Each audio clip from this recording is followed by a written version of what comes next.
Ya, Bu Siti. Ya, sekarang coba mulai. Oh ya, oke. It's good. Oke, langsung.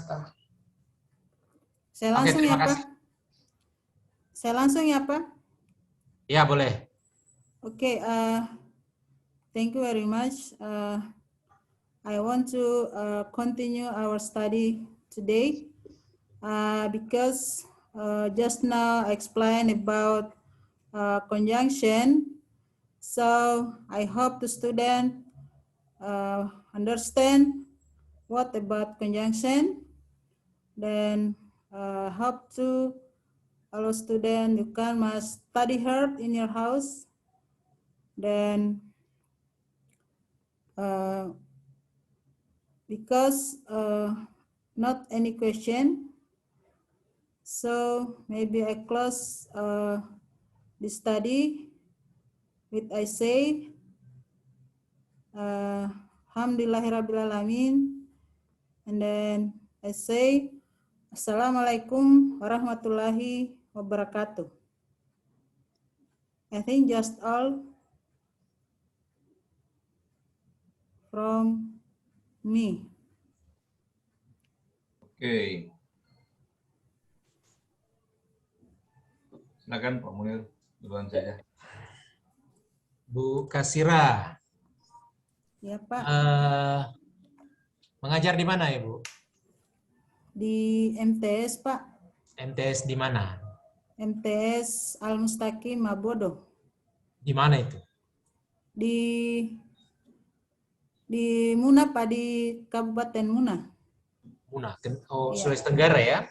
Ya, Pak, tapi lokasinya itu dia di agak ke belakang, agak di hutan-hutan sedikit. Sudah berapa lama Ibu mengajar bahasa Inggris? Actually lama juga, Pak, sudah. Saya kan selesainya 2006. Selesai dari? 2006, Pak. Selesai di mana? Di Unhalu. Unhalu. Jurusan bahasa Inggris? Ya, Pak. Oke, 2006 ya. Oh, masih baru itu, 2006. Oke, berarti sejak itu langsung mengajar?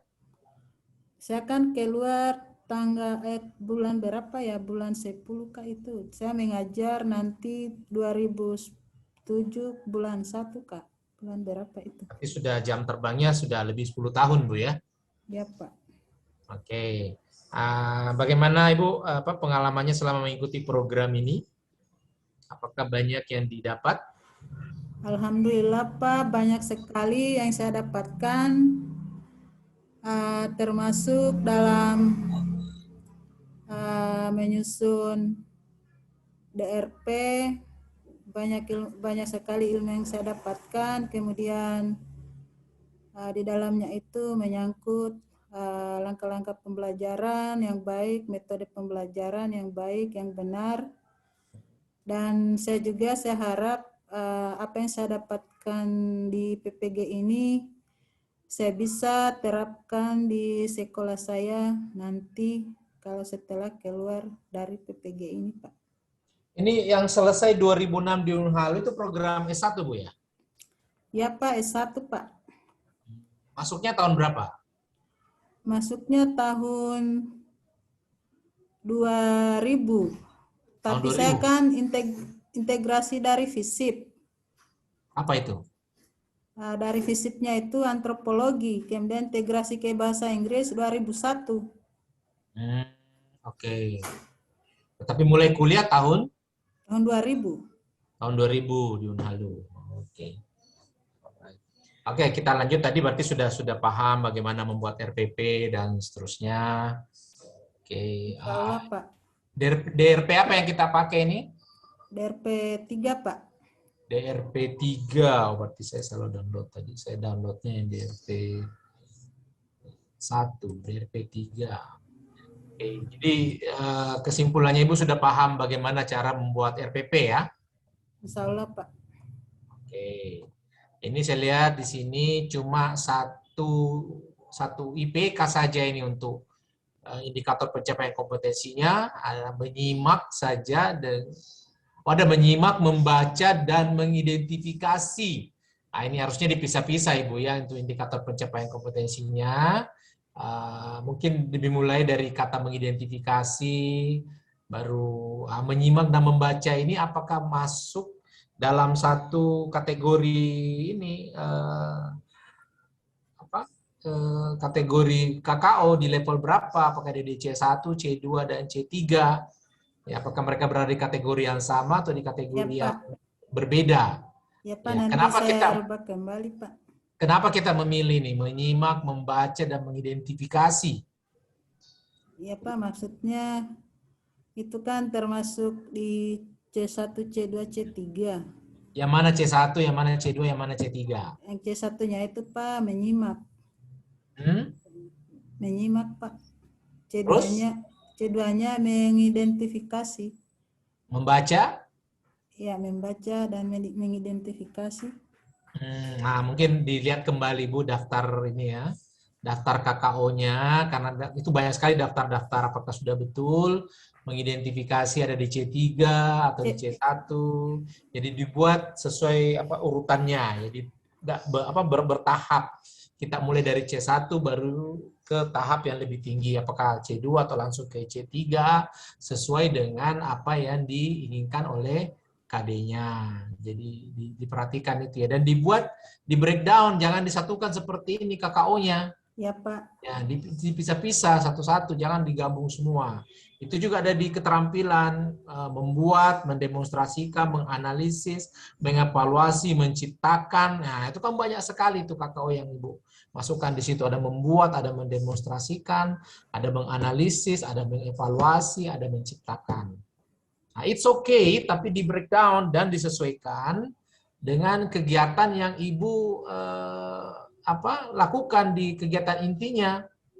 Sama di tujuan pembelajaran, disatukan semua KKO-nya, menyimak, membaca, mengidentifikasi, terus ini membuat, mendemonstrasikan, menganalisis, mengevaluasi, menciptakan. Nah, tidak seperti itu. Jadi di breakdown satu-satu, dan apa kegiatan-kegiatan yang represent ini tujuan pembelajaran dan IPK-nya. Mungkin bisa Ibu jelaskan kegiatan apa saja untuk merepresent ini, ada menganalisis, mengevaluasi, dan menciptakan. Ada enggak kegiatannya itu di Ada, Pak. Ya, yang mana itu? Pada activity 2-nya itu, Pak, di situ ada gambar, kemudian siswa saya suruh menganalisis kembali, kemudian mengevaluasi, kemudian menciptakan suatu karya, entah itu dialog atau kalimat, Pak. Ini Ibu memilih model pembelajaran apa? Oh, ini PJBL, Pak. Project based. Kenapa memilih project based learning? Ya, karena waktu itu kan diarahkan untuk memilih PBL dengan PJBL. Jadi di DRP saya itu, DRP 1-2 itu PBL, kemudian di DRP 3 itu adalah PJBL. Ya. Apa alasannya Ibu menerapkan PJBL di DRP 3 ini? Kenapa memilih project based learning? Karena saya sebagai guru, saya harus tahu, Pak, saya harus tahu bahwa proses PJBL itu seperti apa dalam dalam proses belajar mengajar di sekolah, Pak. Jadi saya harus pakai itu, Pak, maksudnya supaya saya tahu dalam proses belajar mengajarnya, Pak. Kemudian siswa juga supaya lebih mengerti bahwa ini adalah model pembelajaran PJBL. Iya. Apa proyek yang Ibu tugaskan di sini? Apa mereka harus buat?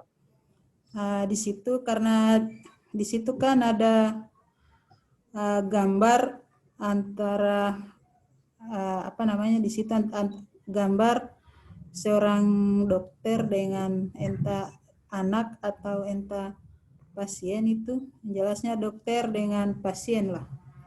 Jadi di situ siswa saya suruh menganalisis gambar,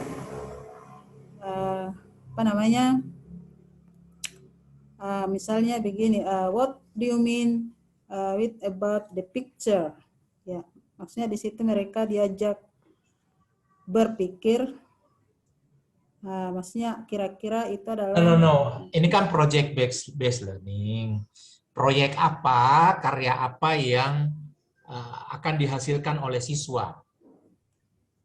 Nah, ini kan nanti karya itu, misalnya sudah ada proyek yang kita tentukan di bagian tahap pertama ini yang pertanyaan mendasar ini, ada proyek apa yang akan mereka buat, nanti terus mereka di tahap keduanya mendesain perencanaannya seperti apa, terus nanti tahap ketiga ada menyusun jadwal dan sebagainya. Nah, itu karena di pembelajaran ini proyek apa yang Ibu ingin yang ingin dihasilkan, akan dihasilkan? Maksudnya mereka itu bisa menghasilkan sebuah dialog, Pak, dengan menggunakan conjunction in order to, so that. No, ini bentuk dialognya, bentuk karyanya itu nanti apa? Proyeknya itu apakah cuma dialog itu, terus pemampatannya seperti apa? Project base itu kan menghasilkan suatu produk, menghasilkan suatu karya yang bisa dimanfaatkan di kehidupan sehari-hari siswa, yang bisa dimanfaatkan di dalam masyarakat. Makanya memang butuh pengerjaan yang lebih lama. Jadi biasanya butuh lebih dari suatu pertemuan. Jadi mungkin pertemuan awal itu cuma menentukan proyeknya, mendesain perencanaannya, dan sampai menyusun jadwal saja. Karena bukan proyek, bukan sekedar membuat dialog saja, itu bisa dilaksanakan pada saat PBL, problem base, pada sampai tahap keterampilannya itu boleh. Tapi di project base itu ada satu karya, satu produk yang harus dihasilkan oleh siswa, dan karya tersebut diharapkan bisa bermanfaat. Ya, bisa bermanfaat bagi siswa atau bagi masyarakat. Nah, sekarang ini kan KD-nya tentang apa tadi? Teks interaksi interpersonal lisan dan tulis sangat pendek yang melibatkan tindakan memberi dan meminta informasi. Kira-kira proyek apa, produk apa yang bisa dihasilkan oleh siswa dengan KD tersebut? Ya, tentu ada produk, ada proyek yang akan dihasilkan. Yang membutuhkan pendesainan, yang membutuhkan penyusunan jadwal pembuatan dan sebagainya. Kalau cuma sekedar menulis dialog kan tidak perlu mendesain, tidak perlu menyusun jadwal, saya kira. Ya, Pak. Ya, jadi produk apa ini mau dihasilkan ini, Bu? Mungkin Pak sebuah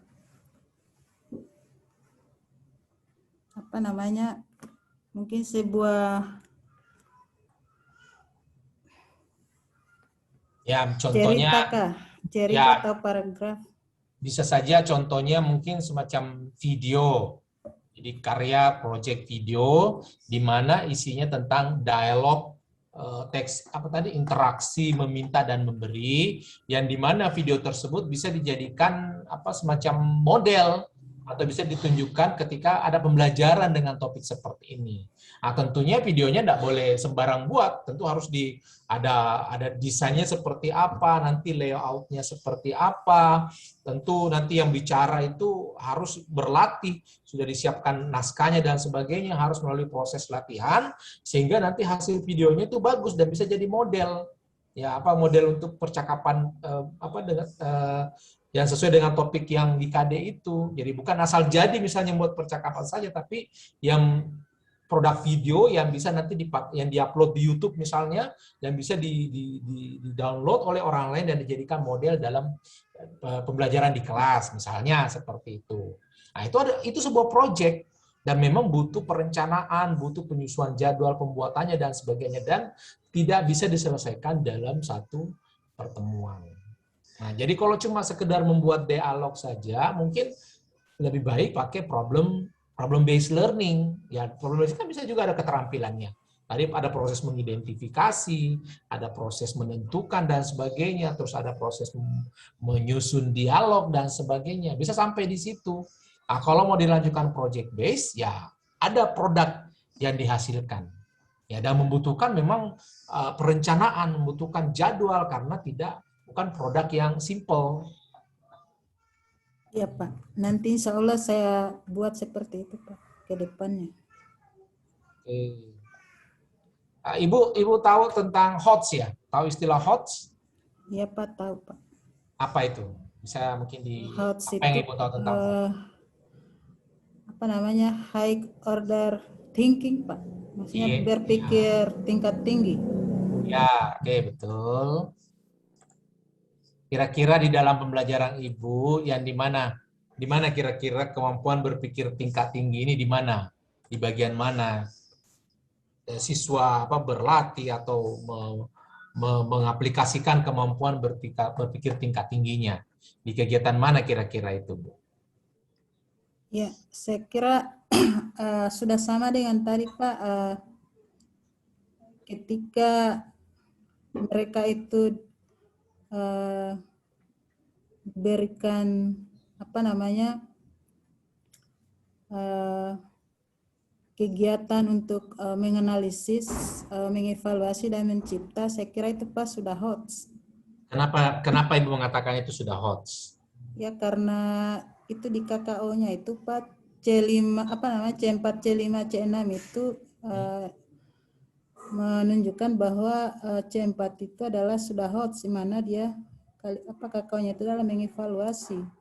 Sedangkan C5-nya itu adalah menganalisis, C4-nya kemudian C5-nya itu adalah mengevaluasi. Iya, I know the category. Tapi apa yang dilakukan oleh siswa sehingga Ibu menganggap mereka itu sudah berpikir tingkat tinggi?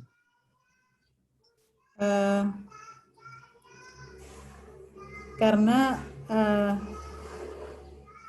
tadi kan ada di activity 2, di activity 1. Di activity 1 itu kan saya anggap bahwa di situ adalah C1, C2, C3. Di situ adalah mereka bisa mengaplikasikan conjunction in order to, so that dengan to. Kemudian saya pikir di activity 2 saya itu di situ saya tidak banyak menjelaskan karena di situ saya anggap sudah HOTS ketika mereka bisa menganalisis ini adalah misalnya gambar apa, kemudian mengevaluasi kembali, terus menciptakan sesuatu. Nah itu saya sudah anggap HOTS Pak. Oke. Ya. Kalau ini unsur keterampilan abad 21, Ibu familiar dengan unsur keterampilan abad 21 itu? Yang 4C?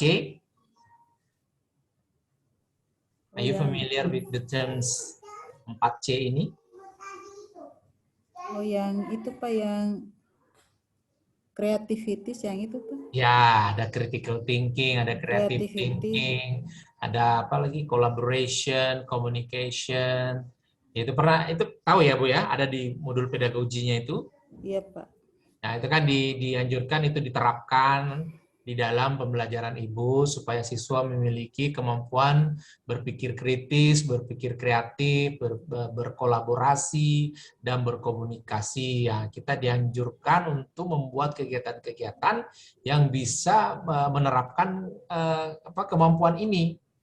Nah, itu. Nah, sekarang kira-kira kalau di RPPTA itu di bagian mana itu siswa kira-kira menerapkan kemampuannya berpikir kritis, kemampuannya berpikir kreatif, kemampuannya berkolaborasi dan berkomunikasi.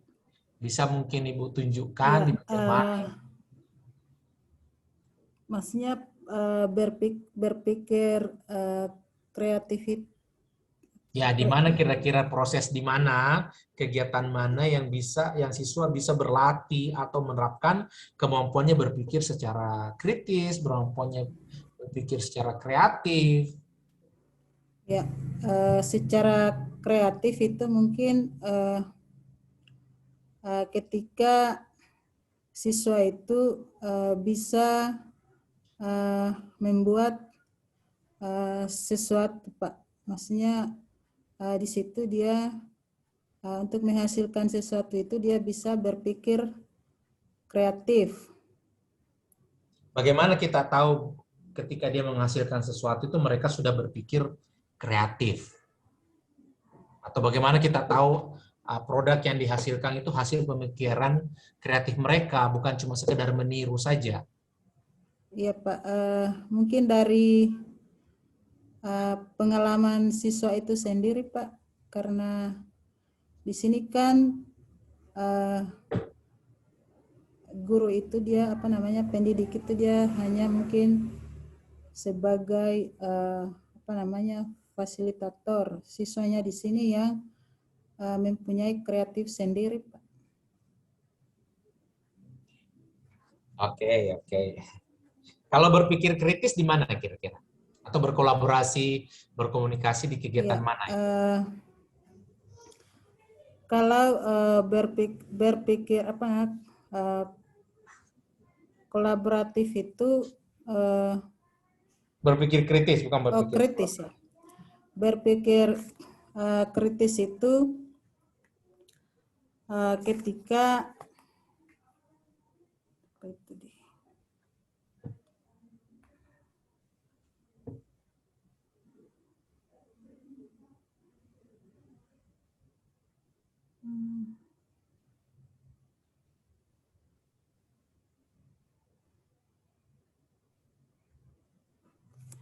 berpikir kritis itu ketika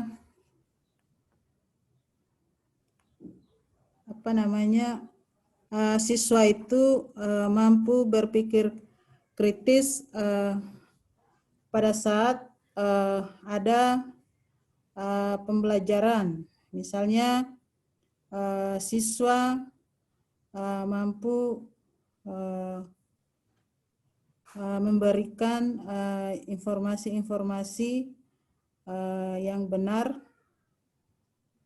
ketika mungkin melakukan suatu proyek atau suatu karya Pak.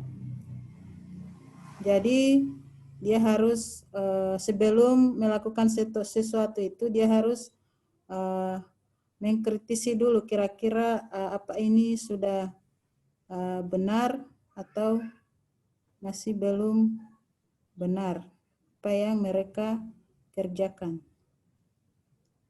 Oke, thank you Bu Kasira.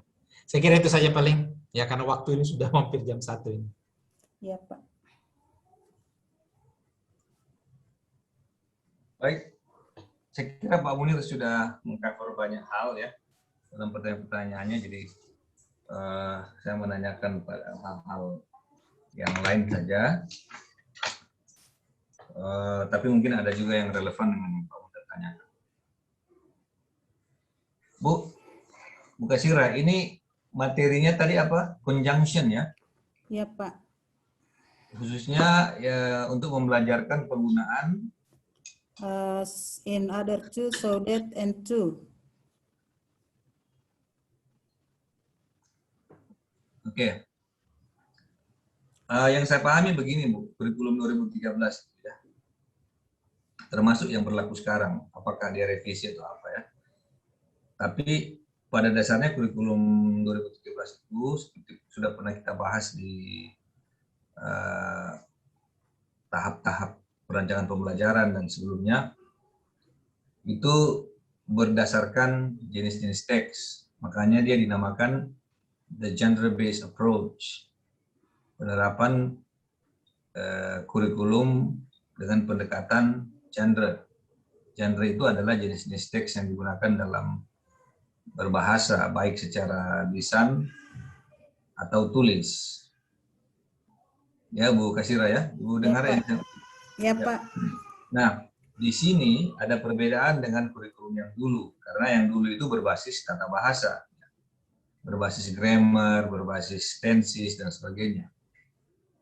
Sempat ada perubahan singkat menjadi berbasis komunikasi, tapi tidak lama itu kemudian sudah diganti oleh GBA kan, atau Gender Based Approach ini di awal tahun 2000-an dan berlanjut hingga sekarang. Dan entah sampai kapan ini diberlakukan di Indonesia. Dalam kurikulum seperti ini, GBA, tensis itu yang saya pahami ya, dan yang saya pahami tentang kurikulum berbasis genre adalah tensis atau grammar atau apapun namanya yang bersifat struktural itu bukan materi ajar utama. Ya. Jadi materi ajar utama itu adalah teks-teks itu sendiri. Jadi misalnya ketika kita tidak bicara lagi tata bahasa sebenarnya kecuali ada masalah. Jadi misalnya kita mau mengajarkan recounting atau ya recount text istilahnya, recounting. Di situ kan unsur tata bahasa yang utama di situ adalah the simple past, penggunaan kata-kata atau kata kerja lampau, iya kan? Iya, Pak. Tapi kita tidak mengajarkan the simple past secara eksplisit, kita mengajarkan teksnya. Nah, nanti kalau diperlukan, misalnya ada masalah pemahaman dan sebagainya, ada tugas-tugas yang dikerjakan tidak tuntas karena masih ada yang bermasalah dengan simple past, maka diajarkanlah simple past itu. Itu yang saya pahami ya. Saya tidak tahu bagaimana penerapannya secara real di sekolah. Nah, ini conjunction yang tadi Ibu ajarkan, itu bagian dari teks apa ya? Karena kan itu seperti saya bilang, jadi conjunction ini seharusnya hanya diajarkan jika pembelajaran teksnya perlu didukung dengan pengajaran grammar secara eksplisit. Nah, salah satu bentuk grammar yang diajarkan adalah conjunction. Iya, Pak. Nah, ini conjunction digunakan ketika mengajarkan teks apa, Bu? Ini kan kenapa saya angkat ini, karena kan di sekolah saya juga itu dalam membelajarkan conjunction ini siswa juga itu belum terlalu paham, Pak. Makanya di Ya, situ. saya mengerti karena kita kan berbasis masalah. Jadi tentu yang kita ajarkan adalah sesuatu yang kita sudah identifikasi sebagai masalah belajar bahasa Inggris khususnya. Nah, itu identifikasi itu yang saya pahami seharusnya terjadi ketika kita membelajarkan teksnya dulu yang diajarkan. Nanti kalau ketika teksnya diajarkan ada masalah ini itu, baru masalah ini itu disusun menjadi satu pembelajaran. Jadi misalnya tadi saya contohkan, saya mau ngajari konteks, ternyata siswa masih bermasalah di kata-kata kerjanya, dia belum tahu bagaimana membuat kata kerja bentuk lampau. Nah, maka muncullah ini satu pembelajaran dengan topik past tense. Misalnya I went to Kendari yesterday, gitu. Nah, ini kan conjunction. Conjunction dari teks mana? Karena conjunction itu ada di semua teks.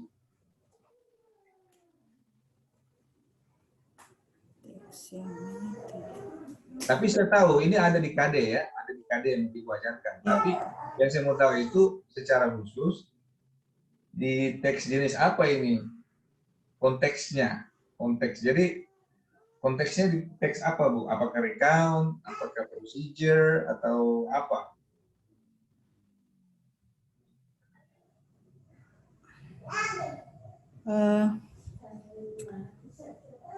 Tesnya itu, Pak, personal recount, Pak. Personal recount? Ya, Pak. Bagaimana itu personal recount? Saya baru dengar ya. Maksudnya tes recount, Pak. Oh, text recount. Ya, Pak. Yang bagaimana? Coba ini contohkan di materinya itu text recount yang bagaimana? Di kalimat-kalimat seperti apa yang digunakan dalam materi ajar atau LKPD yang Ibu gunakan apa?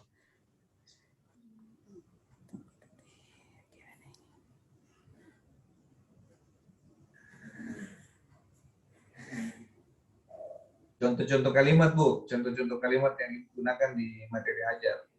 Ya Pak, ya Pak. Saya cari dulu. Saya bisa lihat di LMS yang Ibu unggah ya. Tapi saya mau tanya Ibu langsung saja.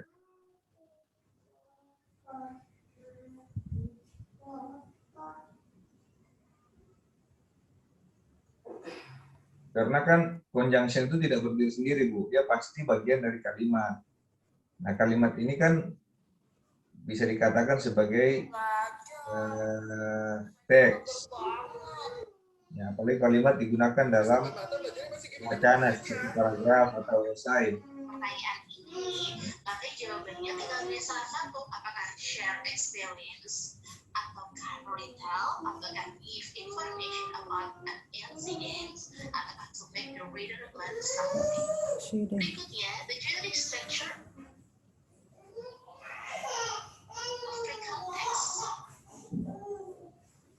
yang pertama ada orientation. Orientation adalah pengenalan informasi tentang siapa, di mana, dan kapan ditulis Coba Ibu baca saja kalimat-kalimat yang digunakan. Pertanyaan saya sederhana sekali. Coba Ibu baca kalimat-kalimat yang ada dalam materi ajarnya. Kalimat yang digunakan, yang di dalamnya ada conjunction tadi. Coba baca kalimat. Oh, ini dia. I have my money.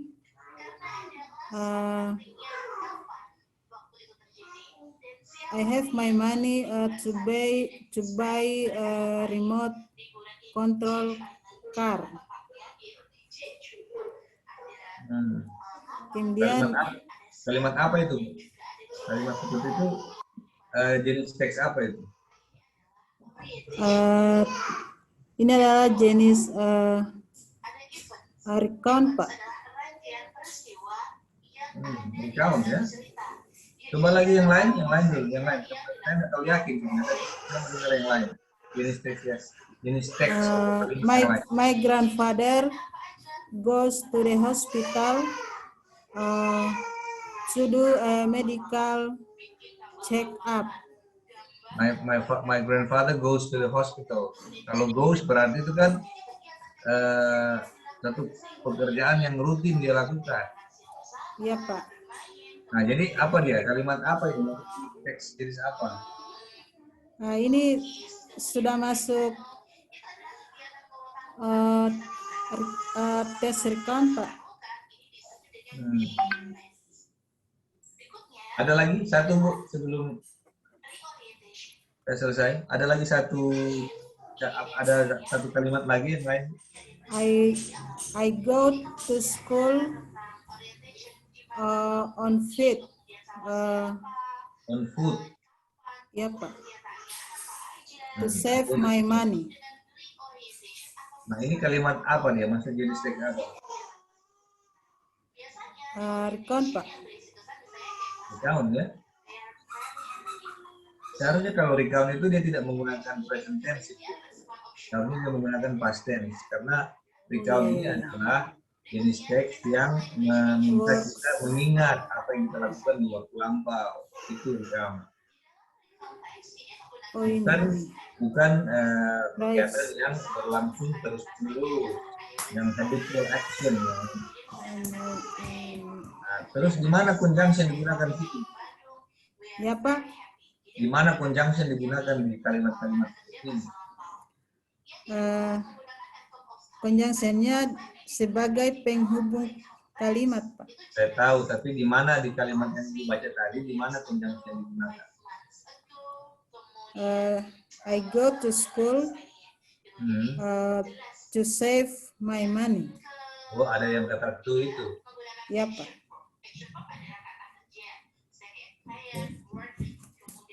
Oke, saya kira cukup ya untuk diskusi. Masih ada yang mau ditanyakan? Cukup, Pak.